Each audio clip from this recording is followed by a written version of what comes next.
ये सब क्या हो रहा है?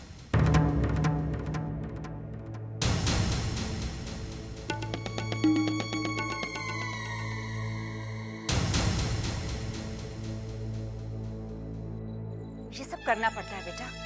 पंडितों ने यही उपाय बताया है। किस चीज का उपाय? घर की शांति के लिए शुद्धि का उपाय। ये पूजा जिया की शुद्धि के लिए हो रही है। शुद्धि पूजा?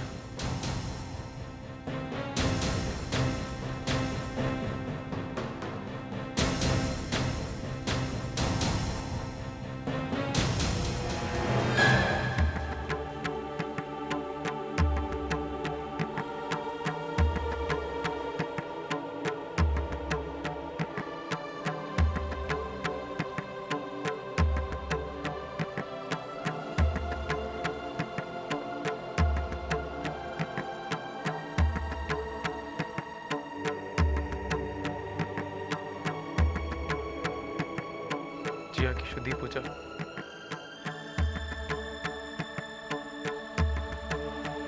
हमें कोई पूजा नहीं करवानी। पंडित जी आप यहां से जाइए। शेखर। पंडित जी सुना नहीं आपने? आप यहां से जाइए।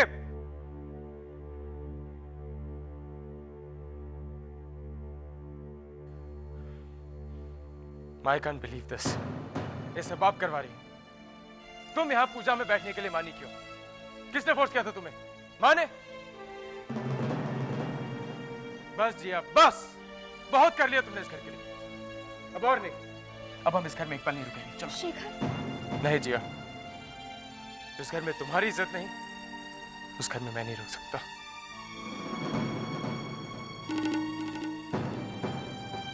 शेखर ये क्या कर रहे हो तुम? I don't believe this। ये सब आपने करवाया। आप जानती हैं कि जो कुछ भी हो उसमें जिया की कोई गलती नहीं। गलती मेरी थी तो सजा भी मुझे मिलनी चाहिए थी, जिया को नहीं। आपको एक स्केपगोट चाहिए था तो आपको जिया मिल गई। आपने उसकी अच्छाई का अच्छा खासा फायदा उठाया। आप जानती हैं कि आप उसे कुछ भी करने के लिए कहेंगी तो ना नहीं कर सकती, इसलिए वो ये सब करने को भी तैयार हो गई। जिया बहुत कुछ किया तुमने इस घर के लिए, बहुत कुछ। और अगर बदले में तुम्हें ये सब मिलता है तो नो वे। जिस घर में मेरी जिया की इज्जत नहीं, उस घर में मैं एक पल नहीं रुक सकता। रुक जाओ शेखर।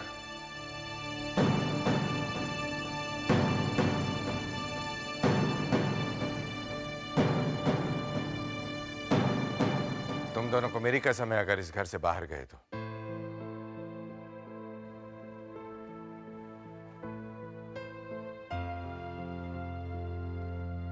बेटा गलती मेरी भी है। मुझे इस काम के लिए रुक्मिणी को मना करना चाहिए था, लेकिन मैं वादा करता हूं कि आइंदा ऐसा कभी नहीं होगा। कोई भी जिया को किसी भी तरह से पुरानी बातें याद दिलाने की कोशिश नहीं करेगा। बहू, मुझे माफ कर दे। ये घर में तेरी बेइज्जती हुई मेरे रहते हुए। जाओ शेखर, अपने कमरे में जाओ।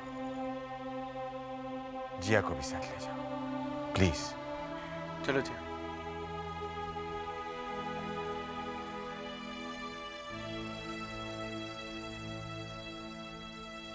हो गया तमाशा?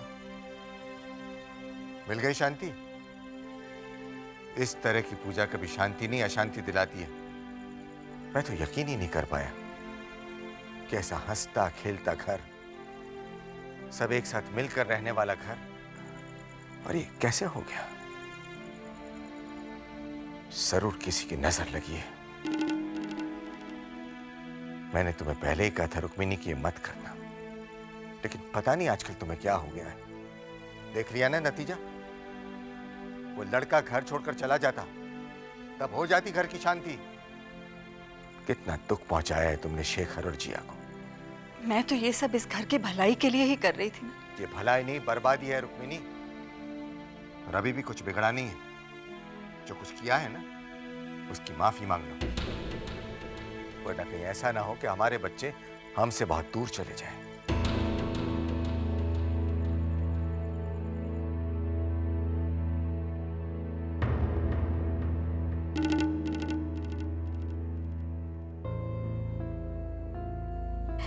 I'm sorry जिया।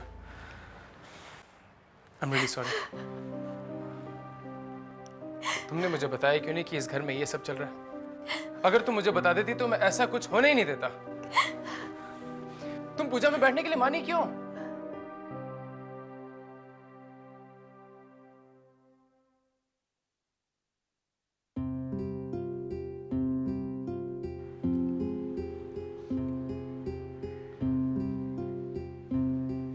जिया बेटा, आज जो कुछ भी हुआ वो नहीं होना चाहिए था, लेकिन ऐसा हुआ और ऐसा होने से मैंने रोका नहीं। इसलिए मैं अपने आप को जिंदगी भर माफ नहीं कर पाऊंगा। लेकिन बेटा, मैं तुम्हें पूरा यकीन दिलाता हूं कि मेरे मन में तुम्हारे लिए उतना ही प्यार, उतनी इज्जत है। दुनिया चाहे कुछ भी कहे, मेरे लिए कुछ भी नहीं बदला है। पापा। हाँ बेटा, तुम्हारी आज भी इस घर में वही जगह है, कुछ भी नहीं बदला है। हाँ, ये कुछ मुसीबत के दिन हैं, लेकिन ये भी निकल जाएंगे। हर इंसान की जिंदगी में अच्छे बुरे दिन आते हैं, लेकिन बेटा, हम सबको मिलकर इस बुरे वक्त का सामना करना होगा। शेखर बेटा, मैं जानता हूं कि जिया को तुम बहुत चाहते हो और हर हाल में उसका ख्याल रखोगे। लेकिन बेटा, इस घर से चले जाने की बात फिर कभी मत करना। बेटा, घर को बनाने में बहुत वक्त लगता है और बिखरने में 1 मिनट भी नहीं। मैं उम्मीद करता हूं कि तुम इस घर को बिखरने नहीं दोगे। रुक्मणी जी, हमने सिर्फ पंडित जी का ही नहीं, उन सब देवताओं का भी अपमान किया जिनकी हम पूजा करने वाले थे। ब्राह्मण और देवताओं का एक साथ अपमान। पाप से मुक्ति की बजाय हमने तो और पाप मोल ले लिए। अब मैं आपसे क्या कहूँ? मैं तो आजकल खुद अपने आप को इतना हेल्पलेस फील करती हूँ कि आज शेखर का एटीट्यूड देखकर तो मैं हैरान ही हो गई।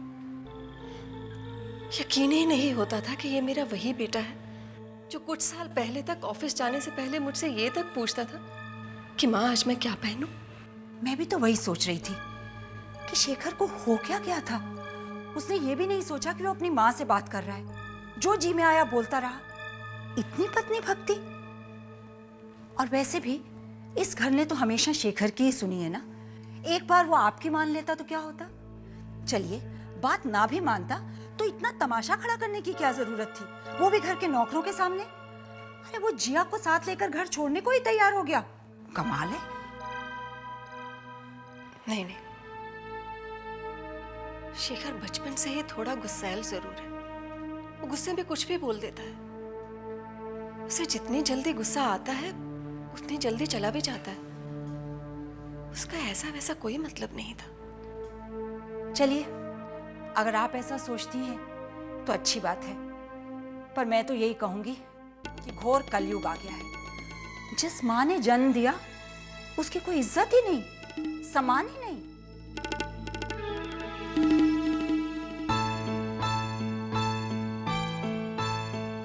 आज मैं बाबा की वजह से इस घर में रुक गया। अगर बहुत जल्द इस घर में चीजें पहले जैसी नहीं हुई तो हम इस घर में नहीं रुकेंगे, कहीं और चले जाएंगे हम। नहीं शेखर, हम ये घर छोड़कर नहीं जाएंगे। पर जिया तो... शेखर, हम बाबा के सर को झुकने नहीं दे सकते। हमें उनका मान रखना ही होगा। और फिर शेखर, कोई भी प्रॉब्लम इतनी बड़ी नहीं होती कि उसका सॉल्यूशन ना हो। बाबा ने ठीक ही कहा कि बुरा वक्त है, देर से ही सही, पर यह भी निकल जाएगा। जिया पूजा पे बैठी थी कि वहां शेखर पहुंच गया। शेखर उसे लेके ना घर छोड़ के ही जा रहा था। वो तो बाबा ने उसे अपनी कसम दे दी, तब कहीं जाके वो लोग रुके। ये कितना गुस्सा कर रहा था शेखर माँ पर। पूछ सकता हूँ ये आइडिया किसका था? वो तो मुझे नहीं पता, लेकिन पंडित जी को माँ ने बुलाया था। क्या जरूरत थी ये सब करने की? शेखर और जिया को कितना बुरा लग रहा होगा। आप अब भी नहीं समझे? ये सब है ना जिया की भलाई के लिए किया जा रहा था। What nonsense. इस तरह किसी को दुख पहुंचाकर किसी की भलाई नहीं की जा सकती। ये बात तुम लोगों की समझ में क्यों नहीं आती कि घर की इन बातों की वजह से बाहर वालों को जवाब देना मुश्किल हो जाता है। अरे आदमी घर पर आकर चैन से रहे, इतना तो कर सकते हो ना तुम लोग।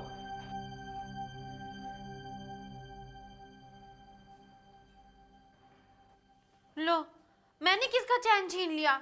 मैं जानता हूं कि तुम भी इस घर की खुशियां चाहती हो रुक्मिनी, लेकिन तुम्हारी इन हरकतों से क्या घर की खुशियां वापस आ जाएंगी? अगर हमें खोई हुई खुशियां वापस चाहिए ना, तो सब कुछ भूलकर एक नए सिरे से नई शुरुआत करनी होगी। जिया जैसी बहू बहुत किस्मत वालों को मिलती है रुक्मिनी। अब देखो ना, हमारी दूसरी बेटी भी अपनी बड़ी बहन के नक्शे कदम पर निकल पड़ी थी ना। अगर जिया नहीं होती ना, तो हम कहीं के नहीं रह जाते। अरु के बारे में जो कुछ भी कहा जा रहा है वो गलत है। मुझे पूरा यकीन है अरु ऐसी नहीं है। उस पर ये इल्जाम लगाया जा रहा है। तुम्हारी समझ की भी तारीफ करनी पड़ेगी रुक्मिनी। अखबार में जिया के बारे में जो कुछ भी आया उस पर तुम्हें तुरंत यकीन हो गया, लेकिन अपने बेटे की बात पर यकीन नहीं है, क्योंकि तुम्हारी समझ में तुम्हारा बेटा तुम्हारी बेटी के खिलाफ बोल रहा है। देखो रुक्मिनी, हम लोग बहुत ही मुश्किल वक्त से गुजर रहे हैं। अगर इसमें छोटी से छोटी बात का ख्याल नहीं रखा ना, तो ये घर बिखर जाएगा और हम कहीं के नहीं रह जाएंगे। अभी शेखर जिया को लेकर इस घर से चला जाता तो क्या तुम्हारी घर की शांति और खुशियां लौट आती? रुक्मिनी, जिया के साथ जो कुछ भी हुआ है वो बीत चुका है, और हम लोग जानते हैं कि वो क्यों हुआ है। अब इस बात को बार बार दोहरा कर से हम जिंदा क्यों रख रहे हैं, जबकि इस बात को हमें भूल जाना चाहिए। हमारे भूलने ना भूलने से, मानने या ना मानने से लोगों के मुंह क्या बंद हो जाएंगे? तुम्हारी इस पूजा से सबके मुंह बंद हो जाएंगे, और बाहर वालों के डर से हम अपने घर की शांति खतरे में क्यों डालें? रुक्मिनी, सब बातों को भूलकर घर को संभालो, अरु को संभालो, जिया को संभालो। ये घर खुद ब खुद संभल जाएगा।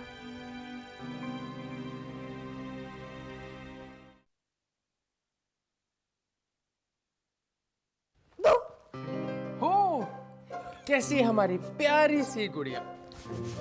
गुड़िया नहीं चाचू, मैं अभी बड़ी हो गई हूँ। पर लगती तो गुड़िया से भी ज्यादा अच्छी है ना। अब ये बात तो माननी पड़ेगी। अब जब हमारी गुड़िया बड़ी होगी तो मेरा काम करेगी। आप बोलो तो चाचू। हाँ, तो मेरा काम ये है कि मैं जा रहा हूँ ऑफिस। पीछे से तुम्हें अपनी चाची का ख्याल रखना है, चाची के साथ रहना, ओके? चाचू ये बहुत ही छोटा काम है।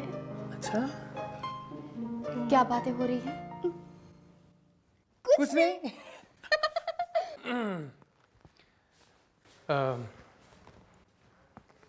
जिया, मैं ऑफिस जा रहा हूँ, तुम अपना ख्याल रखना। बाय। बाय।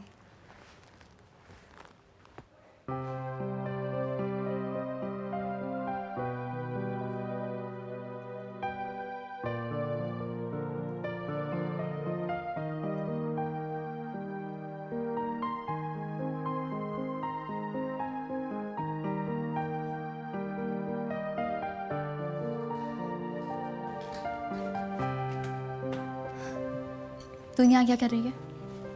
होमवर्क नहीं करना?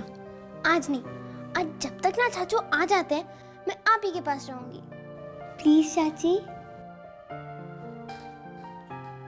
ठीक है। चाची, बहुत दिन से आपने मुझे एक कहानी नहीं सुनाई। आज आप मुझे एक कहानी सुनाइए ना प्लीज। नहीं बेटा, अभी नहीं। अभी क्यों नहीं? क्योंकि दिन में कहानी सुनाने से अपने रास्ता भटक जाते हैं। रास्ता भटक जाते हैं? मतलब कि कोई अपना कोई गलत काम कर देता है।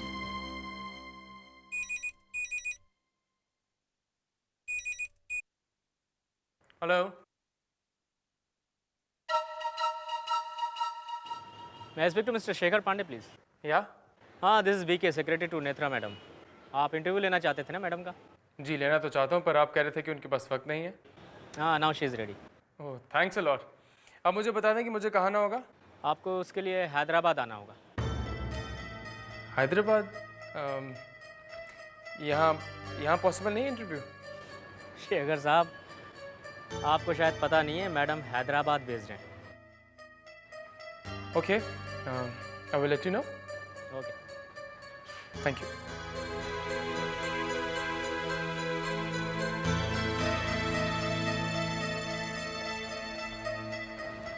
Hello sir. Hello, how are you? Fine sir. Sir Netra interview के लिए मान गई है, उसकी पीए का फ़ोन आया था। That's good, just do it. पर सर उसके लिए तो हैदराबाद जाना पड़ेगा। I hope you are willing to गो।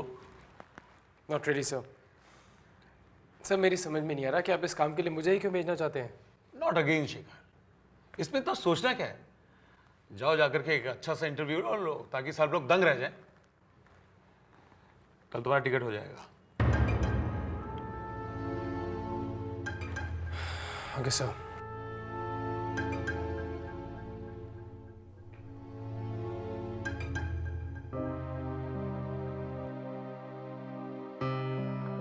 दूसरी सब्जी भी ले आओ।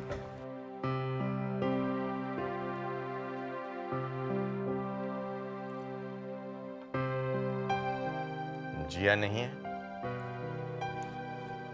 भाई साहब, जिया शेखर का इंतजार कर रही है, वो उसके साथ ही खाना खाएगी। अच्छा। जिया जैसी पत्नी हर किसी को नहीं मिलती भाई साहब। कौन आजकल इन सब बातों का ख्याल करता है? हाँ, जिया जैसी पत्नी तो सिर्फ शेखर जैसों को ही मिलती है।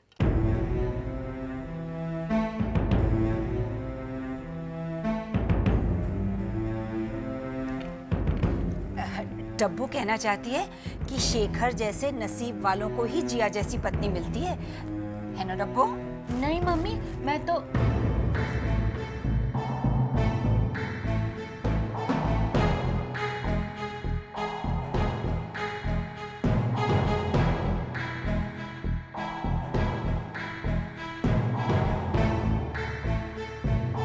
सर आप इस केस की डिटेल्स मुझसे क्यों ले रहे हैं? कहीं आप मुझे केस से हटा तो नहीं रहे? बिल्कुल नहीं, लेकिन अगर दो लोगों के पास एक केस की डिटेल्स हो तो इसमें हर्ज क्या है? There is something called backup. लेकिन सर वो हेलो।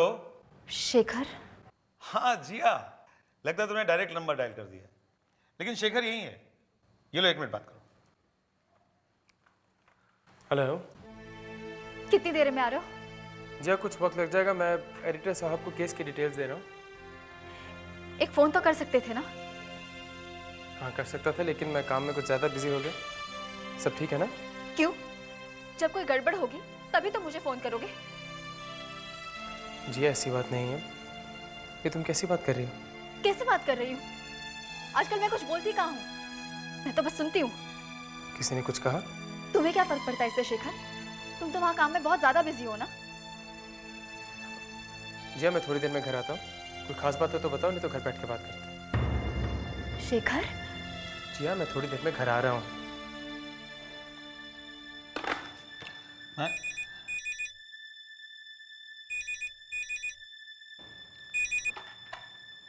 जी मैं थोड़ी देर में घर आ रहा हूँ ना। जिया तुम ठीक तो?